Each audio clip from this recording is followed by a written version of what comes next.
식사들 하셨습니까? 올해 추위는 당한 것 같습니다. 벌써 매화가 핀다고 합니다. 그래도 아직 장거리 라이딩은 좀 춥죠. 배터리 충전발이 동네 한 바퀴 정도는 가능해도 아직은 장거리는 추울 겁니다. 그리고 겨울 제설 작업으로 인해서 길에 모래나 염화칼슘이 아직도 남아있는 곳이 많아서 미끄럽고 조심하지 않으면 진짜 큰일 나죠. 아마 산간지대는 4월 초까지 산길에 눈이 남아있는 곳이 있을 정도니까 안전 운행 하시기 바랍니다. 오늘 이야기는 재원표 보는 방법 중에서 마력과 토크 위주로 알아보도록 하겠습니다.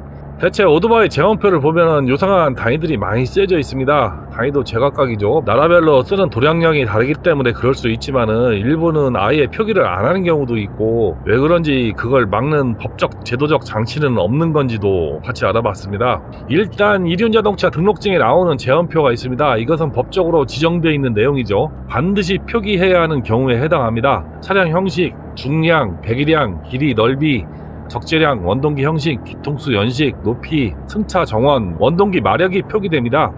토크, 시트고, 보어, 스트로크, 기업이 다른 재원들은 의무 표기사항이 아닌가 봅니다. 그런데 오토바이 판매 홈페이지를 보면은 마력 표기는 안 하는 경우도 있고 오히려 등록증에 CO2 배출량과 배기음에 관한 이야기는 어디도 없죠. 이게 왜 이렇게 통일성이 하나도 없고 개판인가 확인을 해봤는데 한참 걸렸습니다.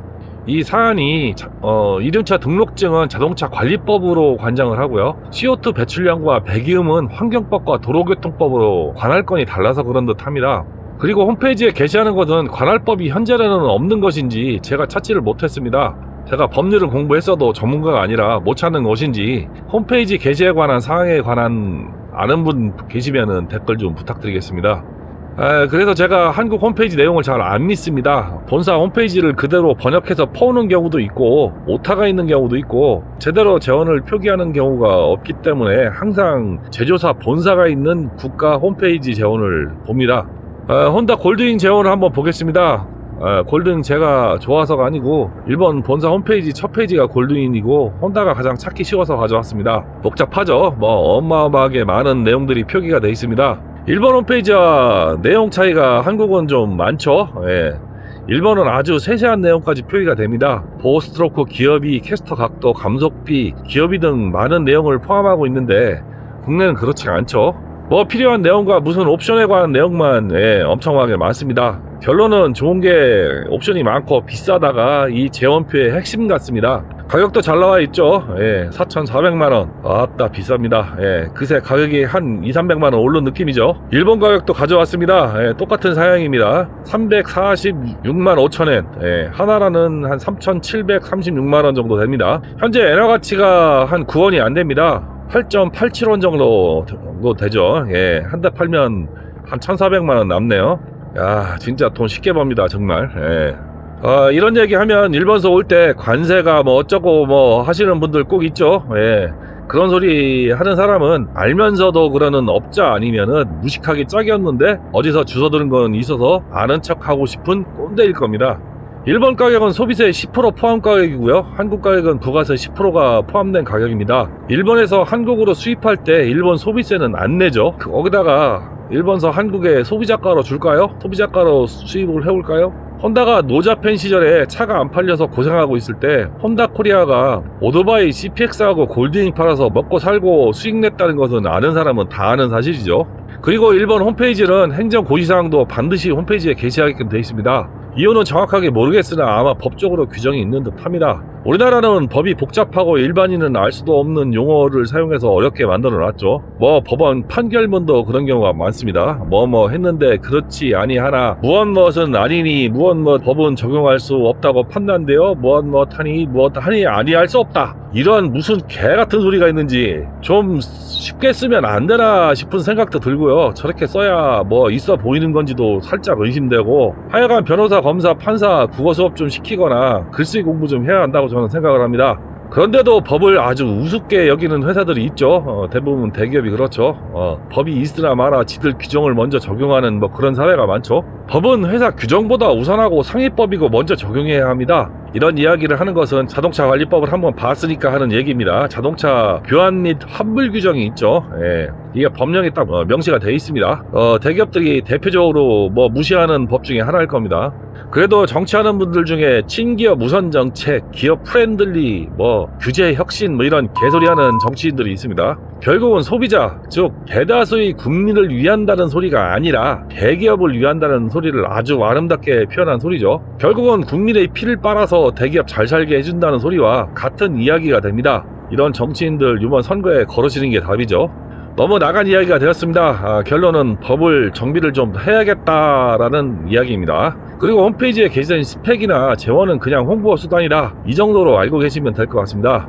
불리한 면은 표기를 안 하고 유리한 면만 표기하는 곳이 홈페이지다 보니까 저도 신뢰를 못해서 본사 홈페이지를 참고하는 겁니다. 특히 할리 같은 경우는 마력수 표기를 안 하죠. 왜냐하면 토큰은 인디안과 비벼볼 수 있는데 마력수가 인디안에 비해서 엄청 떨어지거든요. 예, 그래서 표기를 안 하는 것 같습니다. 또 어려운 문제가 있죠. 마력수 표기도 회사마다 뭐 PH, PS, 킬로와트 뭐 마구 다르게 표기하는 경우도 있고, 특히 토큰은 뉴턴미터나 킬로그램 포스 미터, 그리고 뭐 파운드, 풋 뭐 이렇게 다르게 표기하는 경우도 있습니다.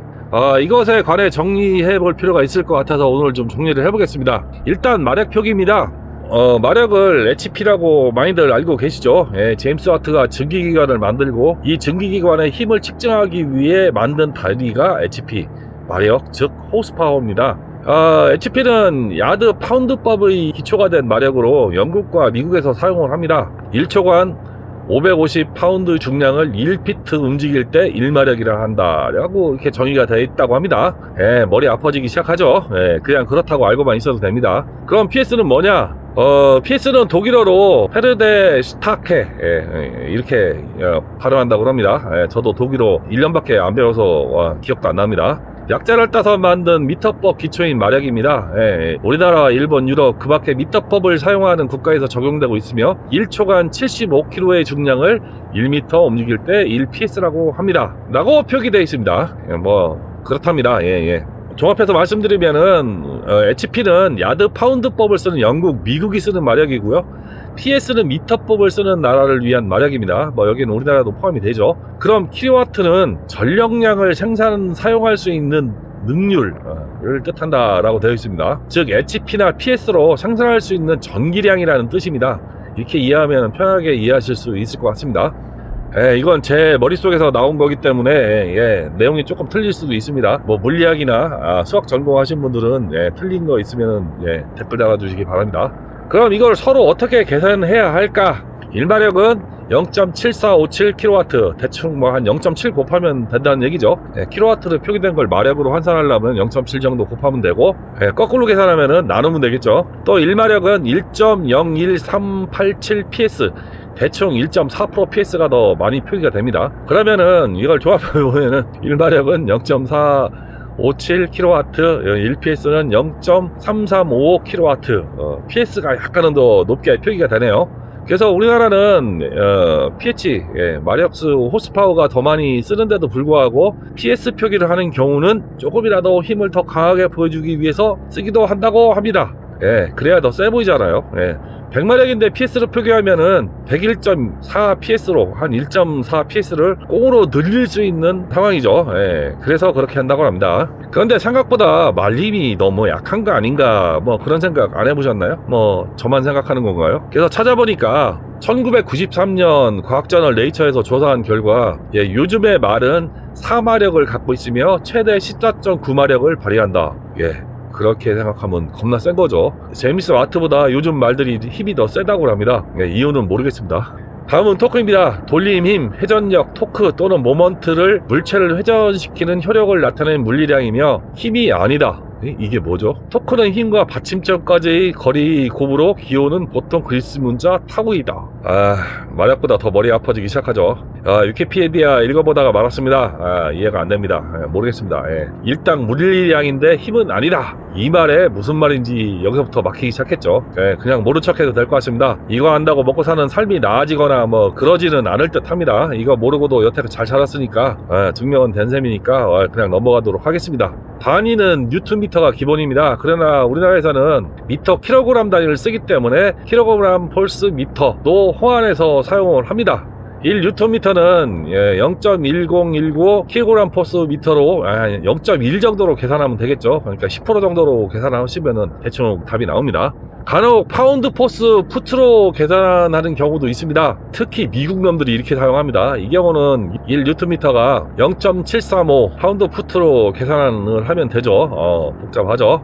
이렇게 도량형 표기가 통일이 안 되는 이유는 미국 놈들 때문이죠. 그놈들 때문에 복잡한 문제가 생겼죠. 그래서 막 우주선도 떨궈먹고 막 그렇죠. 그럼 이런 성능 검사는 어떤 수치냐? 그냥 엔진에서 나오는 힘을 나타냅니다. 엔진이 낼 수 있는 최대치라는 이야기가 되죠. 당연히 오토바이가 달리면은 엔진이나 크랭크축, 크러치, 기어, 체인, 벨트, 샤프트 구동계, 휠, 타이어를 통해서 아스팔트를 밀어 달리게 되는데 구동 손실이 있기 마련이죠. 그런데 그 변수를 반영한 테스트를 할 수 없을까? 그래서 제가 간혹 보여드리는 다이노 테스트 곡선이라는 것이 있습니다. 골드윈이 앞에서 보셨다시피 126 PS 170 뉴턴미터가 나온다고 제원표에 표기되어 있는데 다이노 결과가는 90.01 호스파워하고 그리고 102.51 파운드 풋이 나온다고 결과치가 나왔습니다. 이거를 환산해 보면은 91.25 PS 정도 나옵니다. 동력 손실이 상당히 많습니다. 27.57%나 동력 손실이 났습니다. 그리고 토크는 102.51 파운드 풋이라고 그랬는데 이걸 환산을 하면은 138.984 뭐 이렇게 뉴턴미터가 나옵니다. 18.244 토크 손실이 있죠. 보통 엔진 출력 대비 동력 손실률은 자동차 같은 경우는 15에서 25% 정도라고 합니다. 아마도 골드윙 샤프트 방식의 동력 축 때문에 손실이 많을 것이라고 판단이 되고요. 또한 중요한 점은 다이노 테스트를 하는 기계, 사람에 따라서도 약간은 오차가 있다고 합니다. 그래도 이 다이노 테스트가 중요한 것은 실제 우리가 느끼는 도로를 달리는 그대로를 재현한 테스트이기 때문에 일반적인 엔진 출력보다 그래도 현실적인 테스트 방법이라서 저는 많이 참고를 합니다. 그럼 성능 테스트는 누가 하느냐? 인증된 공인기관에서 하는 경우입니다. 우리나라는 교통안전공단 산하의 자동차 성능시험 연구소를 1987년도에 설립해서 성능검사를 하고 있고 자동차 안전연구원에서 안전연구 실험을 국제규격으로 하고 있다고 합니다. 국제규격은 미국 연방 자동차 안전기준 FMVSS 그리고 유럽에는 자동차에 관한 제작 기준으로 ECE, EEC 등이 있다고 합니다. 다만 자동차 관리법상 우리나라와 상호 국가 간 협정이 되어 있는 경우는 성능검사 및 안정성 인증 검증을 상호 인정하는 경우가 있어서 해당 국가의 테스트 결과를 우리나라에서도 적용이 가능하다고 합니다. 결국은 우리나라 들어올 때 검사가 면제될 수 있다는 얘기가 되죠.